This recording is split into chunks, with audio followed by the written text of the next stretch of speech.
시간이 되었으므로 교사 헌신 예배를 시작하겠습니다.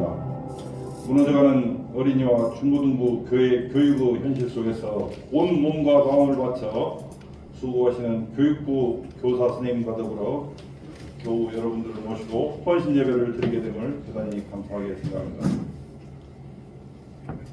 다 같이 314장 찬양하시겠습니다.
이 시간에는 한은전 집사님 나오셔서 기도하시겠습니다.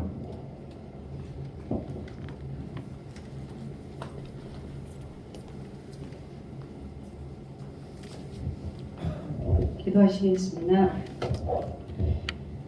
사랑의 주님, 오늘 주일학교 교사 헌신 예배를 통해 하나님께 영광 돌리게 하심을 감사드립니다. 주님의 십자가 보혈의 피로 구원받은 저희들 삶이 날마다 주님의 인도하심을 간절히 원합니다.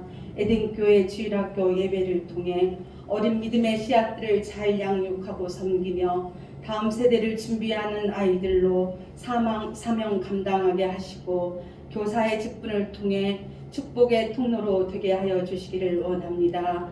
사랑의 주님, 예배를 드리는 우리 교사의 모습이 경건의 모양은 있으나 마음은 주님과 멀어져 살았음을 고백합니다. 오늘 귀한 목사님의 말씀을 통해 영적인 회복의 성장을 볼 수 있도록 하시고 저희 교사들이 먼저 영적인 회복과 믿음을 통해 아이들에게 선한 영향력을 끼치게 하시기를 원합니다. 주님, 이 시간 예배가 우리의 마음을 드리는 예배가 되길 기도하며 성령 충만으로 함께하여 주시옵소서. 감사드리며 예수님의 이름으로 기도드렸습니다.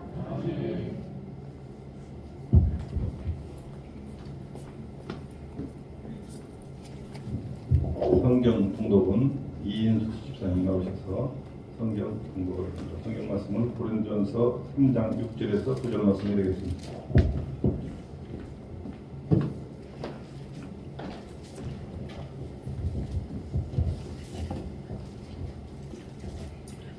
연하이 심었고 아볼로는 물을 주었으되 오직 하나님께서 자라나게 하셨나니 그런즉 심는 이나 물 주는 이는 아무것도 아니로되 오직 자라게 하시는 이는 하나님뿐이니라. 심는 이와 물 주는 이는 한 가지이나 각각 자기가 원한 대로 자기의 상을 받으리라. 우리는 하나님의 동역자들이요 너희는 하나님의 밭이요 하나님의 집이니라. 아멘. 아멘.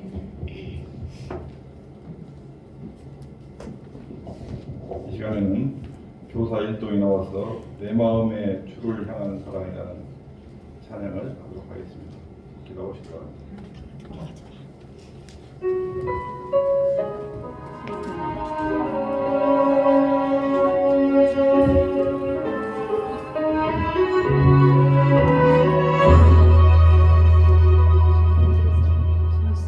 갈보리 십자가 그 안에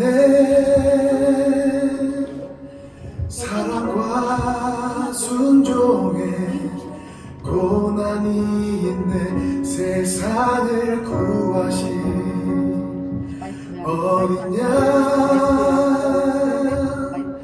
우리의 죄 위에 십자가 지셨네. 십자가 흘린 피가 세상을 구하네. 내 안에 흘러나도 구하소서. 그의 사랑한 두 손이 지킨 가슴이 상심한 나를 감싸시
이 시간에는 당회장 목사님 나오셔서 하나님의 동역자 교사라는 주제로 말씀을 전하실 때 큰 은혜의 시간이 되시길 바랍니다.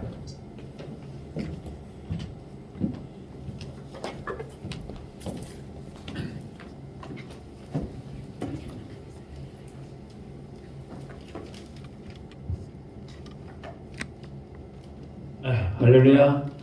네. 우리 교사들이 특성을 하는데, 네, 그런 가사의 제목대로 사시기를 축복합니다. 네, 그냥 그렇게 살면은 참 멋있을 것 같아요. 그리고 좀 감동이 됩니다. 그렇게 살면은. 자, 오늘 우리 헌신 예배를 맞이해서 참 이렇게 너무나 하나님께 감사드릴 것 같아요.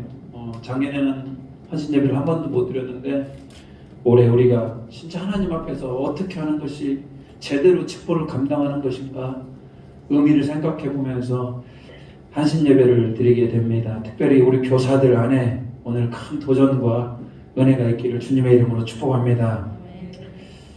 사람은 혼자 이렇게 혼자 어디서 뭐 은혜 받고 그러지 않습니다.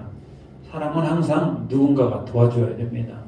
저도 보면은 뭐 우리 부모님이 저를 도와주었고, 또 시골교회 저희 동네교회 목사님이 저를 이끌어 주었고, 또 선교단체가 저를 이끌어 주었고, 수많은 사람들의 도움을 통하여서 지금 이 자리에 제가 있는 겁니다. 지금도 마찬가지입니다.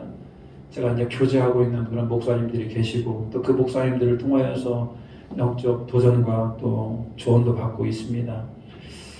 우리가 잘 알고 있는 사도 바울이 처음부터 사도 바울이 아니었습니다. 원래 사도 바울은 예수님도 몰랐던 사람이고, 아니 예수 믿는 사람들 다 잡아다가 감옥에 다 집어넣지 않습니까? 그런 사도 바울이 어떻게 변화됩니까? 다메섹 도상에서 예수님을 만나게 되고, 또 사도 바울이 누구를 만납니까? 아나니아라고 하는 이 사람을 만나게 되고, 이 아나니아에게 기도받고 눈에 눈꺼풀에 비늘 같은 것들이 벗어집니다. 그 후에 사도 바울은 또 누구를 만납니까? 바나바라고 하는 영적 거장을 만나게 되잖아요. 참 바나바가 참 귀한 사람인 것 같아요. 딱 사람을 알아봐요. 그리고 바나바를 데려다가 그리스도인으로 보증을 하고, 나중에는 바나바가 목회하는 그 자리에 사도 바울을 초청하지 않습니까? 그래서 사도 바울답게 옆에서 도와줬던 사람이 누굽니까? 바나바입니다. 바나바.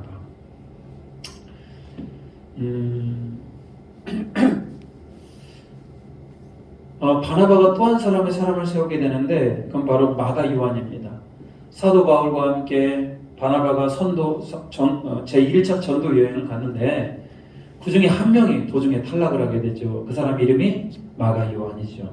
마가 요한이 도중에 탈락을 하게 됩니다. 그리고 어떻게 합니까? 그래도 바나바와 사도 바울은 한 팀을 이루어서 열심히 전도 여행을 성공으로 마무리합니다. 그리고 제2차 전도 여행을 갈 때 그 마가 요한이 다시 가겠다고 그러는 겁니다. 그러니까 바나바가 뭐라고 얘기합니까? 같이 가자. 사도 바울은 뭐라고 얘기합니까? 안 된다. 저 사람 지난번에 도중에 하차했던 사람인데 이번에 가면 또 그렇다라고 사도 바울은 반대를 합니다. 그래서 어떻게 됩니까? 사도 바울과 바나바가 심히 싸우잖아요. 교회를 하다가도 싸울 때 있습니다. 예? 서로 이게 싸울 때가 있어요. 잘 해보겠다고 그러는데 꼭 싸웁니다.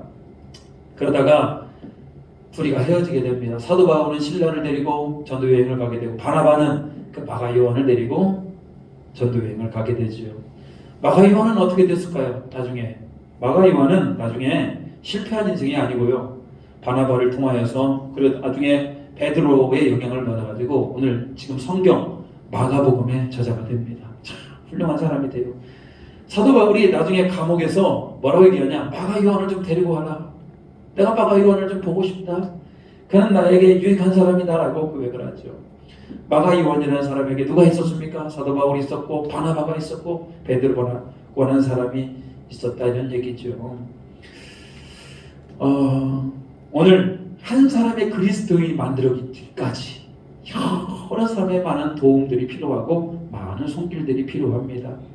오늘 성경은 이렇게 얘기합니다. 6절, 3장 6절 한번 읽어볼까요? 3장 6절, 3장 6절, 자 시작.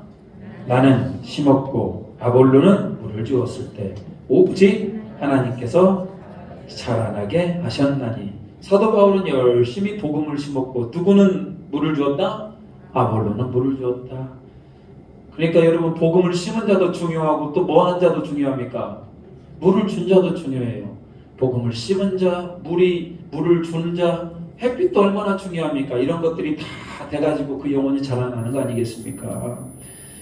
우리 안에 적용을 해보겠습니다. 저는 이제 목사로서 이제 복음을 전하고 뭐 그렇습니다만, 이제 교사들이 해야 될 일이 뭡니까? 교사들은 물을 주는 자들이 되어야 된다, 이런 얘기죠. 하나님께서 그러면 자라나게 하시는 거예요. 목사와 교사들이 연합하여서 한 영혼을 자라나게 하는 아주 중차대한 이런 직분을 감당하는 겁니다. 자, 8절 한번 읽어보겠습니다. 8절입니다. 8절 다시 뮤트 1, 2번 8절입니다. 8절. 자, 시작. 시므니와 물 주는 이는 한 가지나 각각 자기가 일한 대로 자기 상을 받으리라. 심는 이나 물 주는 이나 다 뭐다? 하나님이다. 하나님의 한 가지다. 9절도 읽어볼까요? 9절 시작. 우리는 하나님의 동역자들이요 너희는 하나님의 밭이요 하나님의 집이니라. 모두 다 우리는 하나님의 뭐라는 겁니까? 동역자다. 목사만 하나님의 동역자 아닙니다. 다 여러분이 동역자인데 특별히 교사라고 하는 이 직분은 더더욱더 하나님 앞에서 훌륭한 동역자들입니다. 요즘 한국교회 암울합니다. 코로나가 와서가 암울한 게 아니고 원래 암울했습니다. 왜 암울했냐? 한국교회를 어디에 모습을 보면 암울하다고 느끼냐? 교육부를 보면 암울하다고 느끼는 겁니다. 한국교회 교육부, 아동부, 중고등부, 청년들 많은 예배를 모일 것 같은데 그러지 않습니다. 아이들이 예배에 집중할 것 같은데 집중하지 않습니다. 왜 왔냐 예배? 엄마가 가라고 해서 온 애들이 대부분입니다. 이러다 보니까 여러분, 교육부가 참 심각했는데 코로나 이후는 더 심각해집니다. 지금 뭐 온라인으로 예배를 뭐 드린다 어쩐다 그러는데 중고등부 아동부 아이들이 온라인으로 예배를 드리겠습니까? 안 드려요. 그냥 틀어놓고 그냥 자기 할 일 하고 있습니다. 그러니까 여러분, 이 지금 우리 한국교회가 얼마나 위기냐 이런 얘기예요. 큰 교회를 가보면은 정말로 제대로 예배 드리는 사람들이 별로 없어요. 제 경험에 의하면은 초등학교 1학년 아이들이 가장 예배를 잘 드리는 것 같아요. 초등학교 6학년 되면요, 저 뒤에 앉아가지고요, 자기가 왕입니다. 이렇게 앉아가지고 자세부터 좀 달라. 이렇게 해가지고 예배에 관심 자체를 안 가져요. 초등학교 6학년짜리들이. 이제 중학교 올라가는 애들이 팔짱 끼고 앉아있고요, 핸드폰 보고 앉아있고요, 선생님이 옆에서 뭐라고 해도 말을 들어먹지를 않아요. 학교에서도 때리지 못하는데 교회에서 어떻게 때립니까? 이런 아주 열악한 상황 가운데 지금 우리 교육부가 운영이 되는 겁니다. 초등학교만 힘듭니까? 중학교는 어떻습니까? 중학생들 여러분, 괜히 중2병이라는 거 있는 줄 아십니까? 살벌합니다. 요즘 중학교 애들은 앞에서 찬양하고 있으면 반응을 해야 될 거 아닙니까? 이게 같이 이렇게 찬양을 불러야 될 거 아닙니까? 중학교 애들은 그냥 보고만 있습니다. 보고만 있어. 그리고 도대체 설교를 듣는 것인지 안 듣는 것인지, 당신은 하십시오, 나는 내 할 일 할랍니다, 이런 애들이 중학교 애들이에요. 예배에 반응하지 않습니다. 대놓고 막 핸드폰 게임하고 앉아있고요. 그럼에도 불구하고 아이들이 그 교회에 앉아있는 것 자체 감사할 따름이라고 우리가 지금 그렇게 얘기하고 있는 이 실정, 여기 지금 우리 교육부예요. 이게 우리 교육부이고 한국에 있는 교육부다. 그래도 고등학교 가면 좀 나아질 것 같은데요. 고등학교 가면 이제는 학원 다닌다, 공부한다, 이 좀처럼 교회에 신경을 쓸 수가 없습니다. 아이들이 예배를 드리는 사람이 과연 몇 명이나 될까? 진정으로 몇 명이나 될까? 이런 생각들을 해보게 됩니다. 어른들을 가지고도 과연 어른들이 하나님 앞에 진정으로 예배 드리는 사람들이 몇 명이나 될까라고 심각하게 생각을 합니다만, 교육부에 가보면요 더 심각해요. 교육부 아이들은 우리의 미래 아니겠습니까? 우리의 미래가 지금 예배를 드리지 않고 우리의 미래가 지금 죽어가고 있다면 우리는 가장 지금 중요한 교육부에 대해서 관심을 가져야 됩니다. 이런 의미에서 우리는 교회 학교 교사로 부름을 받았다고 하는 것은 최전선에 나가 있는 특공대와 같습니다.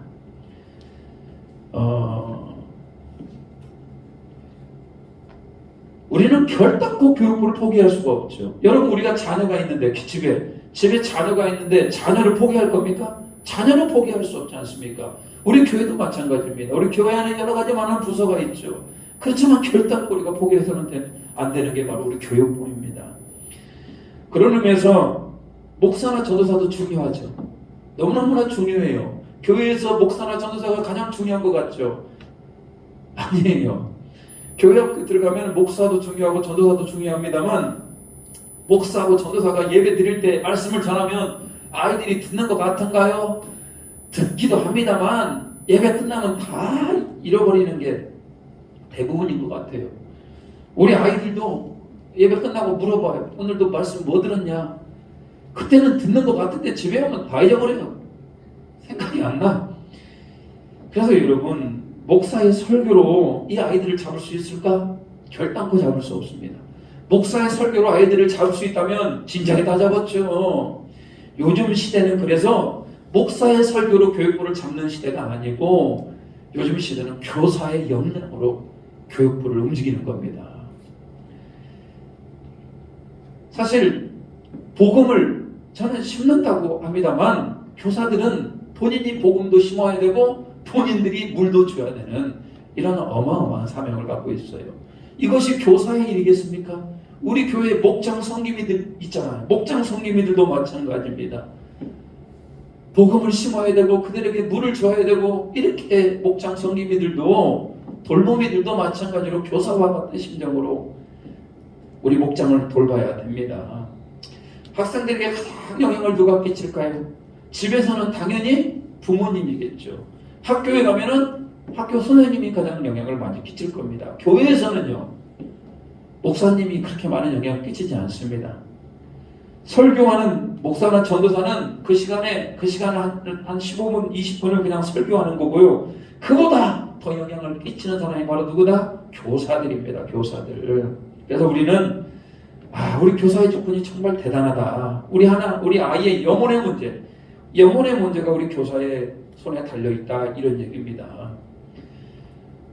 제가 이 어른들 목회하면서 우리 아동부, 중고등부 아이들 하나하나 살피기가 여간 어려운 거 아닙니다. 살필 수가 없습니다. 영혼 하나하나. 그렇지만 교사는 자기 반 아이를 기도하면서 살피면서 말씀으로 양육하면서 마치 제자를 길러내듯이 교사는 그런 사명을 감당해야죠. 이렇게 중요한 교사의 직분, 한 영혼이 왔다 갔다 하는 그런 상황에서 교사도 몇 가지 좀 필요한 게 있습니다. 교사가 뭐가 필요하겠습니까? 제가 오늘 한 4가지 정도로 좀 살펴보기로 하겠습니다. 근데 교사는 교사에게 적용하시기 바라고요. 성기미들은 성기미에게, 돌보미는 돌보미에게 적용하시기 바라요. 내 나라에 다 같은 얘기 아니겠습니까? 우리 교회 항존직들, 장로님, 권사님들은 또 그 직분에 맞게 해석을 하시면 되겠습니다. 자, 교사는 그래서 분명히 뭐가 있어야 되냐? 내가 예수를 만난 사건이 내 안에 있어야 돼요. 이게 굉장히 중요한데, 교사가 내가 예수를 만나지 못했다? 이러면 여러분 어떻게 사람을 변화시킵니까? 영적인 건 거짓이라는 게 없어요. 내가 예수님을 만나야, 내가 예수님을 경험해야 그 경험한 예수님을 얘기할 수가 있는 겁니다. 경험도 하지 않은 상태에서 얘기를 한다? 여러분, 그게 바로 거짓이잖아요.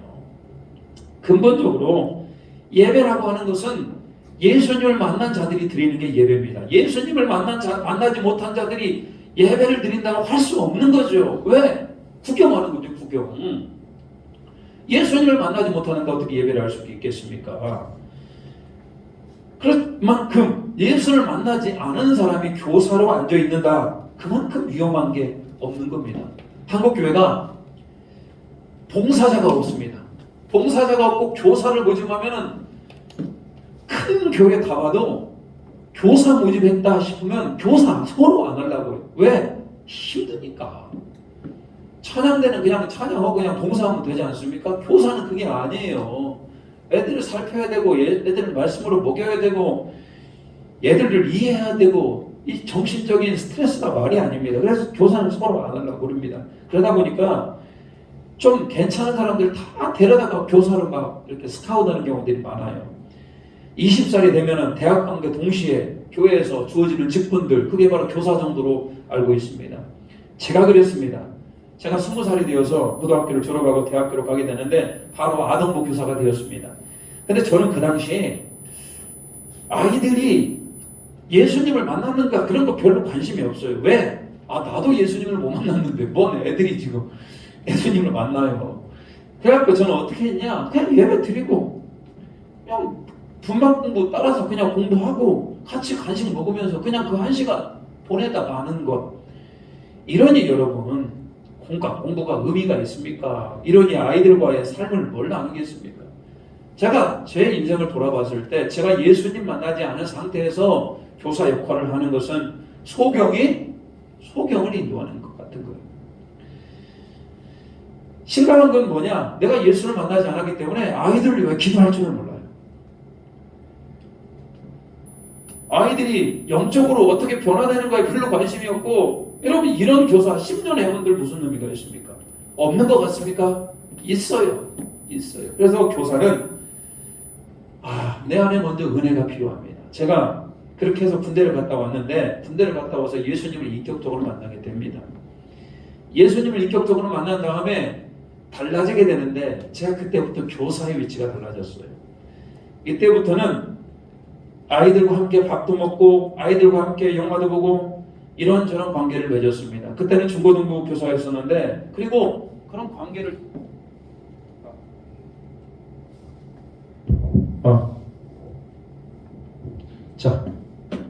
그런 관계로 아이들이 예수님을 바로 만나기를 진심으로 원했어요. 왜? 제가 예수님을 만나보니까 니들도 예수님을 만나야 되겠다라고 하는 그런 생각을 갖게 되었습니다. 그리고 아이들이 마음에 들어오게 되고 그 아이들이 비로소 사랑스럽게 되더라는 거예요. 참 희한하죠. 교사를 하는 데 있어서 분명히 똑같은 교사였습니다만 내 안에 예수님이 들어오느냐, 내 안에 예수님이 있냐에 따라서 대상이 완전히 달라져 버립니다. 내 안에 예수님이 있으면 너도 좀 예수님 만났으면 좋겠다. 너도 좀 하나님의 사랑을 알았으면 좋겠다라고 하는 그 아이를 향하여 근근한 마음이 생깁니다. 그래서 모든 교회의 직분은 마찬가지예요. 내가 먼저 뭘 만나야 된다? 예수님을 만나야죠. 내가 예수님을 만나야만이 다른 사람을 봤을 때 저 예수 만나지 못한 그 영혼이 불쌍해지는 겁니다. 우리 성김이 돌보미도 마찬가지예요. 내가 먼저 예수님을 만나고 예수 만나지 못한 그 영혼을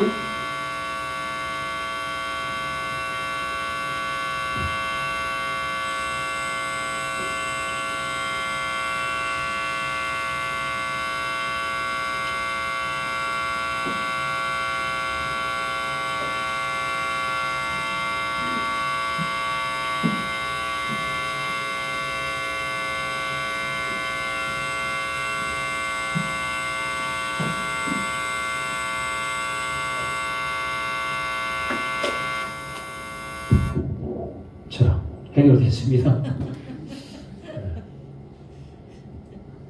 꼭 이렇게 헌신 예배나 수련회 이런 거 하려고 보면 평상시에는 멀쩡하다가 꼭 이런 일들이 일어나요. 참 신기하죠. 역시 귀신은 사탄은 정확히 아는가 봅니다.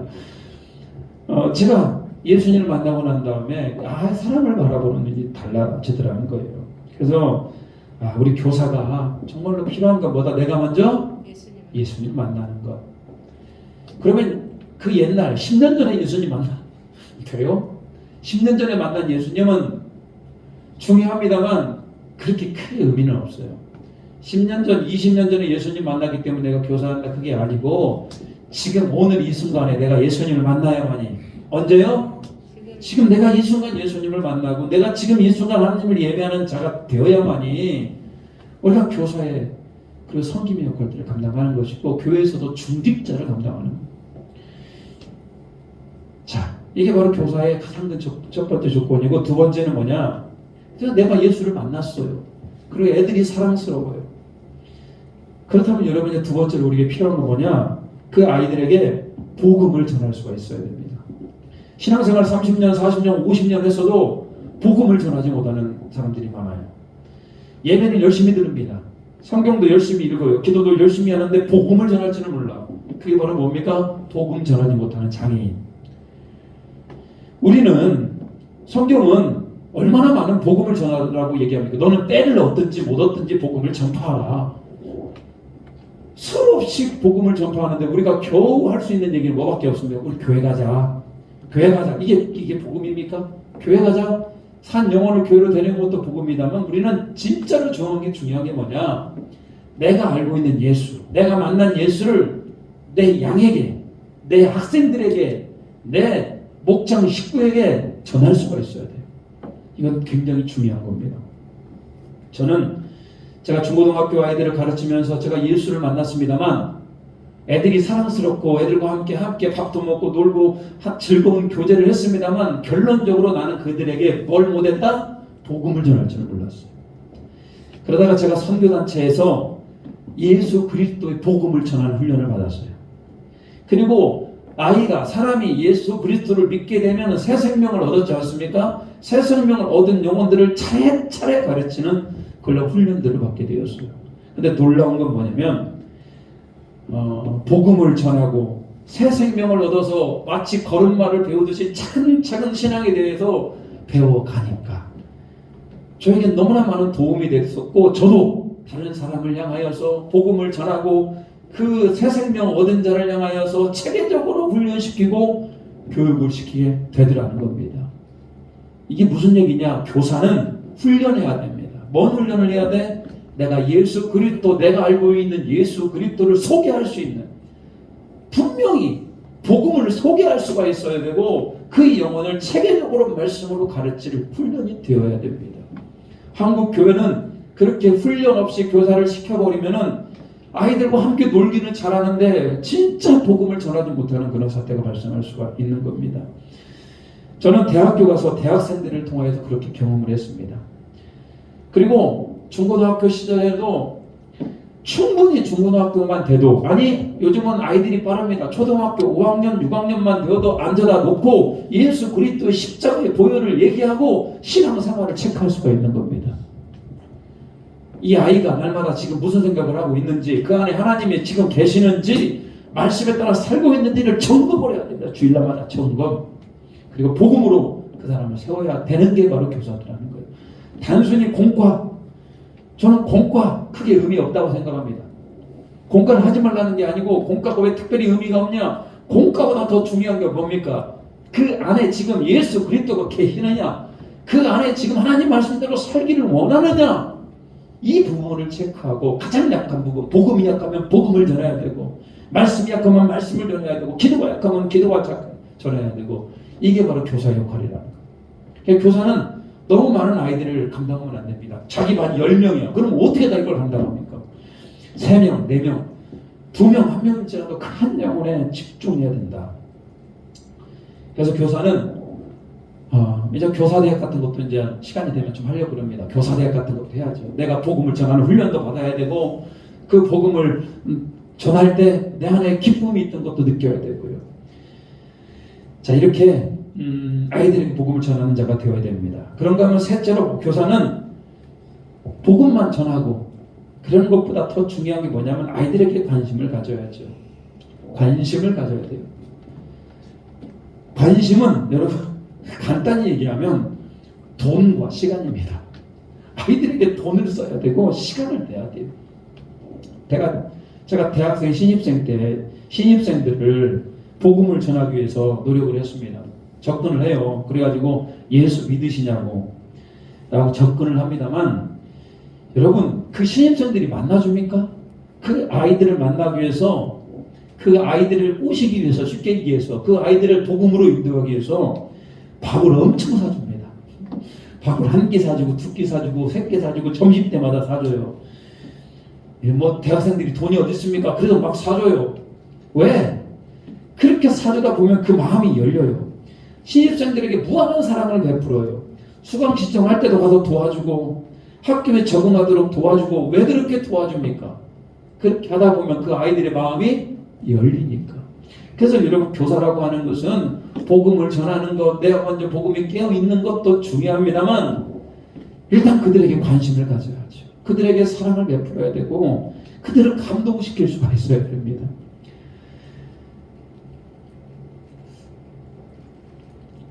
근데 희한한 건 뭐냐면 학생들이 알아요.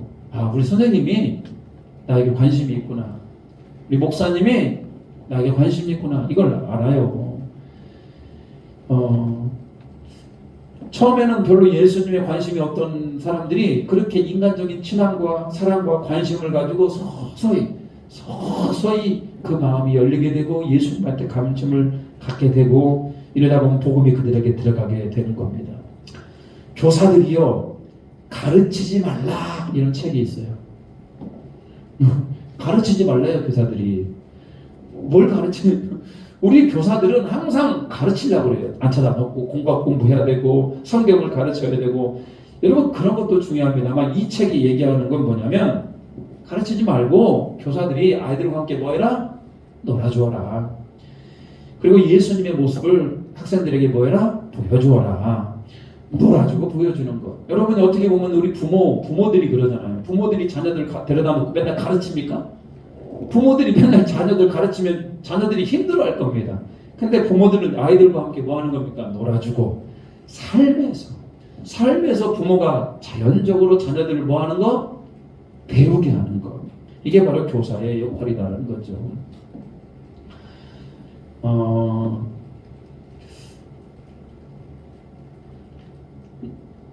교사들이 그래서 한 영혼을 이렇게 구원해내기 위해서, 한 영혼을 책임지기 위해서, 우리 성기미들이 목장 싣고 한 영혼을 구원해내기 위해서 반드시 필요한 게 뭡니까? 시간을 내야 되고, 그 사람을 위해서 돈도 투자해야 되고, 그 사람을 위해서 뭔가 감동을 위해서 살아야 됩니다. 그래야만이 우리가 이 교사 역할들도 감당해낼 수가 있는 겁니다. 마지막으로 교사들에게 강력히 이제 또 요구되는 것이 바로 뭡니까? 기도해야 된다는 것. 자기 반 아이들을 위하여 기도하는 것 너무나 중요하죠. 기도하지 않는데 어떻게 아이들이 자라날 수가 있겠습니까? 제가 이제 예수 그리스도를 만나고 난 다음에 중고등부 학생 교사가 됐고 또 그러다 보니까 저에게 달라진 변화 중에 하나가 뭐냐면 제가 새벽 예배를 나왔어요. 그 당시 청년 나이죠. 예컨대를 졸업하고 26살, 5살, 6살 그 나이 때 새벽마다 나와가지고 시골 교회이기 때문에 새벽 예배도 빨라요. 4시 반에. 그래가지고 그때부터 우리 중고등부 학생들을 이름을 불러가면서 제가 기도를 하기 시작했어요. 청년이. 목사가 되기 위한 하나의 과정이 있다고 생각합니다만 그렇게 해야만이 내 안에 뭐가 있었다? 그 어떤 평안함이 있었던 거예요. 왜? 나는 뭐니까? 교사니까. 막 그 아이들로 막 기도하기 시작을 하는 겁니다. 마찬가지입니다. 교사도 내 안에 있는 내 양, 내 한 영혼을 위해서 나는 뭐 하는 자가 되어야 된다? 기도하는 자가 되어야 되죠. 성김이 돌봄이도 마찬가지입니다. 딱 펴놓고 네 영혼들을 위하여 막 기도하는 것. 사람은 기도를 누구를 향하여 하는가에 따라서 그 사람의 영적인 수준도 판단할 수가 있습니다. 처음부터 끝까지 내 기도만 해. 내 가정 기도만 해. 그 사람은 그냥 내 기도의 영역은 나에 머물러 있는 거 아니겠습니까? 근데 대부분이 다 다른 사람을 위해 기도하고 대부분이 다 선교주와 열방을 향해 기도하는 분이라면 그분의 기도의 영역이 그렇게 넓은 겁니다. 교사들은 의도적으로도 그 기도의 영역들을 넓혀가셔야 됩니다. 성김이 권사님, 성김은 분도 마찬가지입니다. 이 기도의 분량을 넓혀가야 돼. 내 목장 식구들을 향하여 그 한 사람 한 사람 이름 불러가면서 이렇게 해야 됩니다. 당연히 저는 목사이기 때문에 여러분들을 위해서 항상 기도하는 목사가 되기를 원하고 있습니다. 모든 것들이 그렇게 해서 여러분, 목사는 목사 일을 하고 여러분의 일을 함으로 말미암아 우리 교회가 이렇게 성장해 갈 수 있는 것입니다. 오늘 다시 한번 우리 교사들에게 좀 헌신이라고 여러분 얘기하잖아요. 뭘 헌신해야 됩니까? 우리에게 한 어린 생명이 주어집니다. 사실 우리 교회가 여러분 이렇게 생각하시면 돼요. 우리 교회가 아동부 아이들이 몇 명 안 되고 중고등부 아이들이 몇 명 안 되니까 우리 교회에 힘이 없다? 그러지 않습니다. 우리 교회 한 명, 진짜 우리 아동부 영혼 중 한 명이 제대로, 한 명만 제대로 이 사람이 그리스도의 사람이 된다면 이 사람이 나중에 어떻게 될 줄 알아요?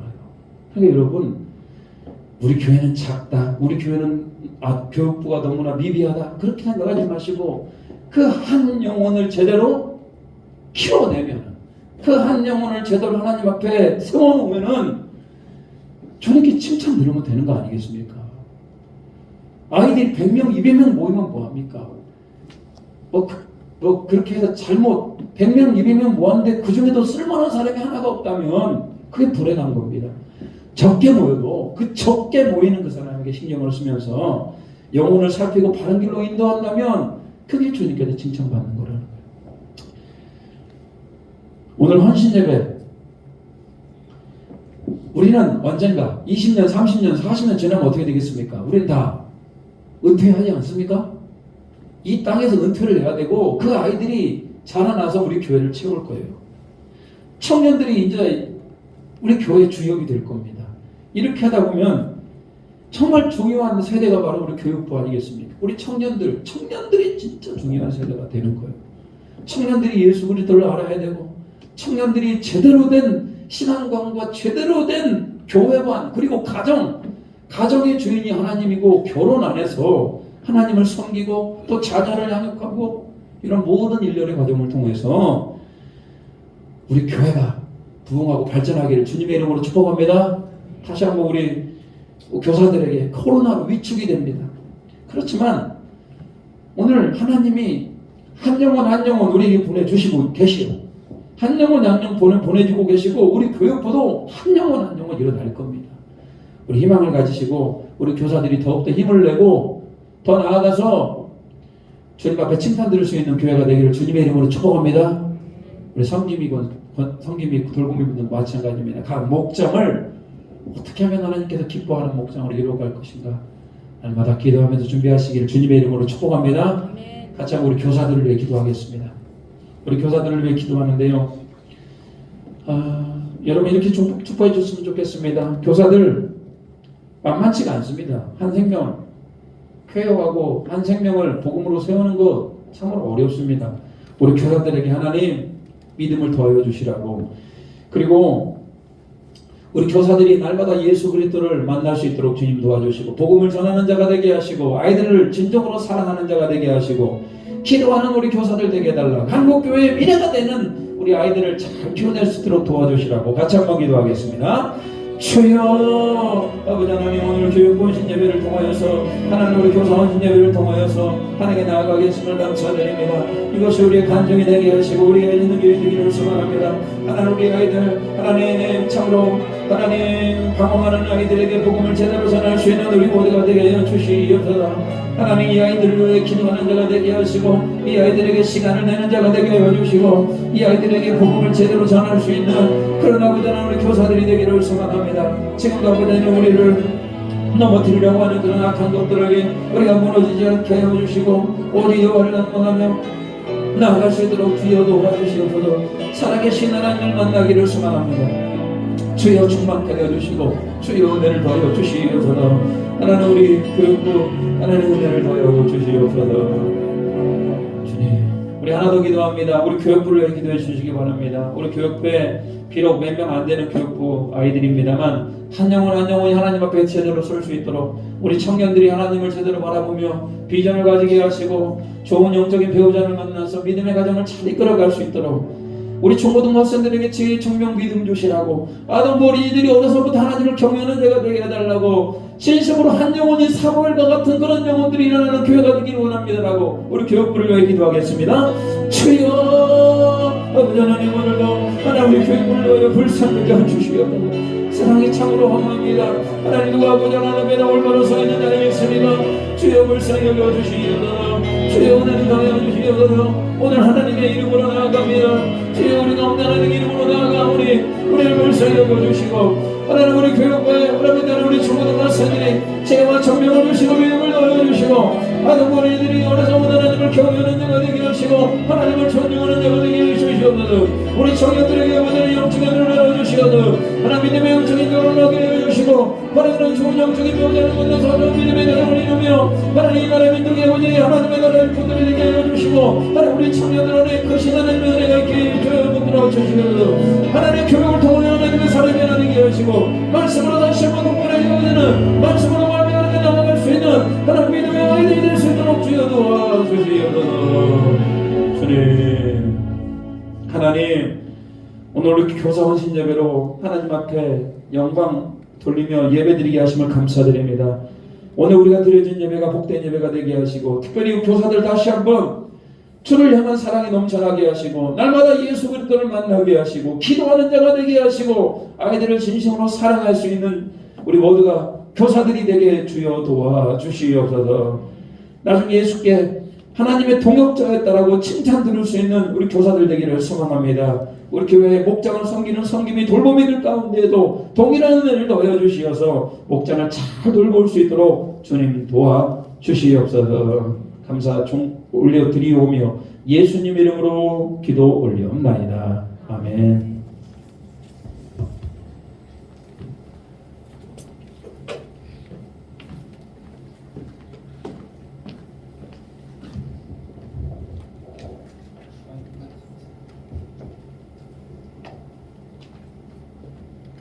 이 시간은 315장 찬송하면서 봉헌하는 시간을 갖도록 하겠습니다.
이 시간에는 안영희 집사님 나오셔서 봉헌 기도하시겠습니다.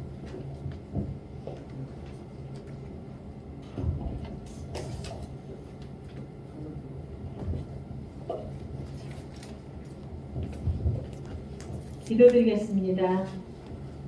이 세상 만물을 창조하시고 다스리시는 하나님 아버지, 오늘도 하나님께서 베푸신 사랑에 감사해서 드려지는 손길을 기억해 주옵소서. 우리 교회 학교의 교회 헌신 예배로 드려지는 예물을 아버지께서 기뻐 받아 주시옵소서. 물질로 봉사하는 손길들을 기억하여 주시고 하나님의 뜻에 합당하게 쓰여지기 원합니다. 더욱 넘치는 기쁨으로 하나님께 드릴 수 있도록 은혜를 베풀어 주시옵소서. 살아계신 우리 주 예수님 이름으로 기도드렸습니다.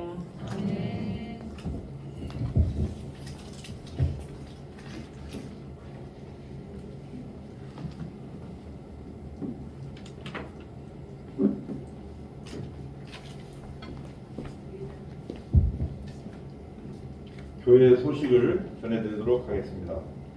오늘 교사 헌신 예배에 참석하신 모든 성도님들을 주님의 이름으로 환영합니다. 지금은 사회적 거리두기 1.5 단계입니다. 예배 시간에는 스티커가 부착된 자리에 앉아주시기 바랍니다. 2월 17일부터 4월 3일까지가 사순절 기간입니다. 많은 기도해 주시기 바랍니다. 예수님의 십자가를 묵상하며 거룩한 기간이 되시기를 바랍니다. 2021년 헌신예배 날짜입니다. 잘 준비해 주시기 바랍니다. 마리아 여전도의 헌신예배는 4월 18일, 청년부 헌신예배는 5월 16일, 마르다 여전도의 헌신예배는 7월 18일, 남선교회 헌신예배는 9월 19일, 한마 여전도의 헌신예배는 11월 18일입니다. 당일과 예배 후에 있습니다. 7번째, 3월부터 수요 기도회와 예배 시간이 수요 기도회는 매주 수요일 7시 30분, 금요 기도회는 매주 금요일 8시에 밤 8시에 드려집니다. 3월 대신방은 코로나로 인하여 연기합니다. 추후에 일정을 공개해 드리도록 하겠습니다. 종료주일은 3월 28일, 고난주간 특별 새벽 기도회는 3월 29일부터 4월 2일까지 되겠습니다. 고난주간 금요기도회 4월 2일, 부활주일은 4월 4일 날 섬기도록 하겠습니다. 세례식은 4월 4일 주일, 성찬식도 4월 4일 주일에, 세례분답은 4월 3일 오후 4시에 나눔터에 있겠습니다. 세례교육은 3월 26일과 4월 2일 저녁 7시에 나눔터에서 있습니다. 10번째, 목장 섬김인은 세례 대상자를 파악하여 주시기 바랍니다. 교육부에서도 세례 대상자를 파악하여 주시기 바랍니다. 이 시간에는 양상훈 목사님 나오셔서 축도하심으로 교사 헌신 예배를 모두 마치도록 하겠습니다. 네, 우리 나가시면서 우리 교사들이 자그마한 간식을 좀 준비했다고 그럽니다. 하나씩 꼭 부탁하시기 바랍니다. 기도하겠습니다. 지금은 우리 주 예수 그리스도의 은혜와 우리 하나님의 무한하신 은혜와 성령님의 감화감동 역사하는 은총이 오늘 교사로서 하나님의 통역자임을 알고 귀한 생명을 말씀으로 제대로 세우며 그들을 사랑하기로 작정하는 우리 교사들 위에와 우리 교회 모든 영적 리더들을 위해 그리고 그 가정과 그 사업체 위에 그 자녀들 위해 이제부터 영원토록 함께 하시기를 간절히 축원하옵나이다. 아멘.